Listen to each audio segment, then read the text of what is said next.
August effective date ఉంది. Intraday ట్రేడర్స్కి dividend వస్తుందా లేదా? ఇంట్రాడే ట్రేడర్స్కి ఎలా వస్తుందండి? మీరు మరి బేసిక్ లెవెల్ క్వశ్చన్ అడిగితే ఎలాగా? ఇంట్రాడేలో మీరు ఏం చేస్తారు? కొనేస్తే అమ్మేస్తారు, అమ్మేస్తే కొనేస్తారు. సో పొజిషన్ న్యూట్రల్ అయిపోతుంది కదా, మీకు డివిడెండ్ ఎలా వస్తుంది? సో ఆ రోజు లోపు డెలివరీలో బై చేస్తే డివిడెండ్ వస్తుంది. ఎఫెక్టివ్ డేట్ రేపు, ఈరోజు కొనుక్కోవచ్చా?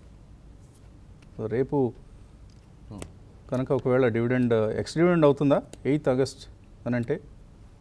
ఐ థింక్ T+2 అండి. డెఫినెట్లీ 8th ఆగస్ట్ రోజు డివిడెండ్ డేట్ ఉంది అంటే కనుక ఎక్స్ డివిడెండ్ 8th ఆగస్ట్ నుంచి అవుతుంది. ఈ రోజు మీరు కొన్నా కూడా రికార్డ్ డేట్ రేపు ఉంటుంది. Right, exact. సో ఇవాళ కొంటే రాదు, ఈ రోజు కొంటే డివిడెండ్ రాదు, ఎందుకంటే స్టాక్ మీ డీపీలోకి 9th రోజు వస్తుంది. సో డెఫినెట్లీ రాదు ఈ రోజు కొంటే. సో మీరు ఇంట్రాడే ట్రేడింగ్ అంటున్నారు, ఇవాళ కొంటే డివిడెండ్ వస్తుంది అంటున్నారు. ఎల్ఐసి హౌసింగ్ ఫైనాన్స్లో మీరు డివిడెండ్ కోసం కాదు కొనాల్సింది, కొద్దిగా ఏదైనా లాంగ్ టర్మ్ వ్యూ ఉంటే ఆ స్టాక్ని కన్సిడర్ చేయండి.